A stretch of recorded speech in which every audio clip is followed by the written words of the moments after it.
Apa yang kita alami, kerusakan yang kita saksikan ini sudah by design, mungkin juga berpuluh-puluh tahun berlanjut, berestafet, tapi mereka tidak pernah berhasil.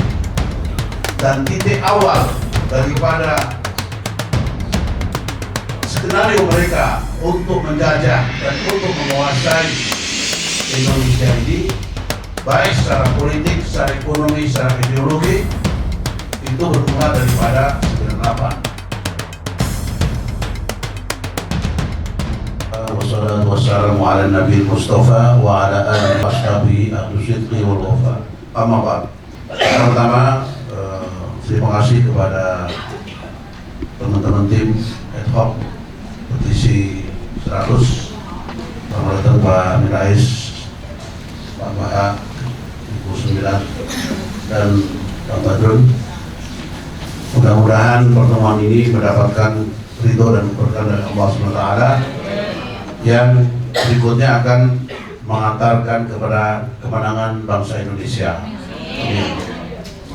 Apa yang kita alami, kerusakan yang kita saksikan di negeri kita bukan suatu perencanaan yang setahun, 2 tahun, 3 tahun. Ini sudah by design, mungkin juga berpuluh-puluh tahun pasca daripada imperialisme, dan itu berlanjut, berestafet, tapi mereka tidak pernah berhasil.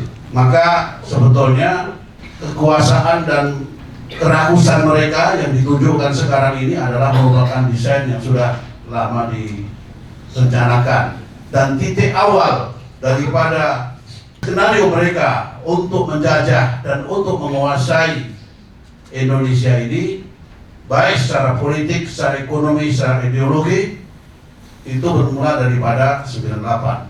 Maka 98 itu adalah titik kulminasi daripada kemarahan masyarakat yang Orde Baru itu terlalu lama dan sudah mulai banyak pelanggaran-pelanggaran yang dilakukan. Tapi di samping itu, kesempatan yang sangat manis adalah kesempatan menjatuhkan Orde Baru dengan mempersiapkan untuk perencanaan ke depan, berapa puluh tahun ke depan. Mereka sudah rancang. Maka dalam menjatuhkan Orde Baru itu sebetulnya bukan satu komponen, tapi beberapa komponen ideologis yang mereka bersatu menjatuhkan Soeharto. Maka yang mereka lakukan pertama adalah amandemen konstitusi. Melalui situlah mereka mulai. Yang kebetulan Pak Amin Rais waktu itu menjadi ketua MPR. Tapi Pak Amin Rais dengan husnudonnya, karena memang baru menjatuhkan Pak Harto yang sudah luar biasa itu, sehingga husnudon terlalu tinggi, sehingga orang-orang yang punya hidden mission di belakang itu membuat sebuah perencanaan amandemen yang di situ menjadi pijakan untuk berikutnya sampai nanti kemenangan untuk menjajah Indonesia. Ya. Saya kira ini kita rasakan. Contohnya saja dalam pasal 6 ketika seorang presiden, kalau dulu sebetulnya adalah pribumi asli, ya kan, beragama Islam dulunya. Lalu kemudian Islam dihilangkan. Yang sisa adalah pribumi asli bangsa Indonesia. Kemudian ketika di amandemen, maka hilang menjadi apa? Warga negara Indonesia. Artinya apa? Mereka mempersiapkan supaya yang menjadi presiden tidak harus pribumi, bisa juga orang asing atau orang WNA turunan. Kenapa? Karena secara nyata dalam sejarah bahwa etnis Cina, mohon maaf, itu dari awal menyatakan kami bukan bangsa Indonesia. Kami bukan bangsa Indonesia. Kami menolak kebangsaan Indonesia. Kami cukup menjadi warga negara Indonesia dan minta 2 warga negara. Nah, ini jelas di situ. Mulai dari kerusakan yang kita rasakan sekarang ini bukan satu perencanaan yang setahun 2 tahun, tapi berpuluh-puluh tahun yang sudah rencanakan luar biasa secara estafet. Lalu kemudian tinggal 2 pengaruh sebetulnya di Indonesia ini, asing yang untuk ingin menguasai Indonesia secara politis, secara ekonomi, secara budaya dan lain sebagainya. Kekuatan American Mandate dan kekuatan Cina.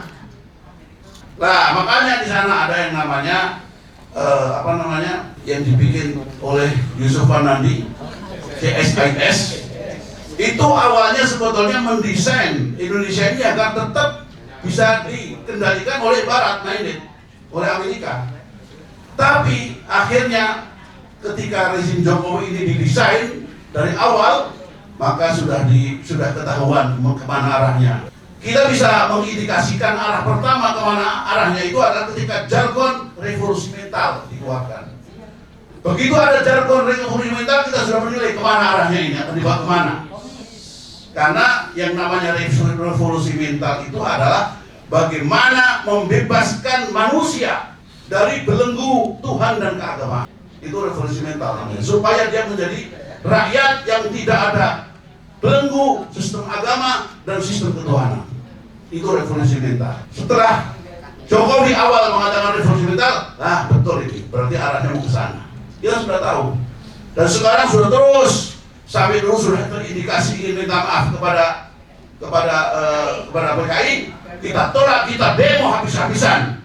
Sampai Luhut sebagai Menteri Menko Polhukam kita dan mengatakan tidak mungkin kita akan minta maaf kepada PKI. Saya sebagai menteri pasti bisa ditembak oleh tentara, oleh bawahan saya kalau rezim ini meminta maaf kepada PKI. Tapi nyatanya lambat laun sekarang sudah sampai pada kesimpulan itu. Dan ini sudah sebentar lagi klik, mereka sudah penjajahan total 100%. Masih ada 10% lagi kita bernafas untuk melawan dan untuk menggagalkan mereka. Jadi sebetulnya rezim 2 periode ini adalah rezim boneka. Rezim boneka dan semua sudah rusak. Konstruksi kebangsaan rusak, konstruksi bernegara rusak, konstruksi hukum rusak, semua rusak. Ya kan? Semua rusak seperti ini. Maka tidak ada jalan lain ya, kecuali kita harus kebangkitan rakyat untuk mengambil kembali kedaulatan. Kedaulatan di tangan rakyat, karena sekarang ini kedaulatan di tangan partai politik yang bersegerombolan mereka itu yang menang, yang merasa menang, padahal menangnya curang. Itu kedaulatan di tangan mereka. Kita harus berjuang semaksimal mungkin merapatkan barisan untuk mengambil alih kembali kedaulatan di tangan rakyat. Dan kita harus kembalikan kepada konstitusi yang benar sesuai dengan apa yang dicita-citakan oleh para pendiri bangsa ini yang luar biasa. Maka dalam kesempatan ini kita usulkan agar segera diadakan sebuah rembuk nasional. Rembuk nasional, tokoh-tokoh semua komponen, jadi kita bikin tim ad hoc untuk kita keliling ke provinsi, minimal 15 provinsi kita koordinasi, ya kan? Supaya ini satu suara, kita harus keliling, ada tim ad hoc yang keliling, kita sosialisasi. Intinya adalah we don't trust, kami tidak percaya. Karena kami tidak percaya, kembali lagi ke tangan tangan saya. We don't trust with regime.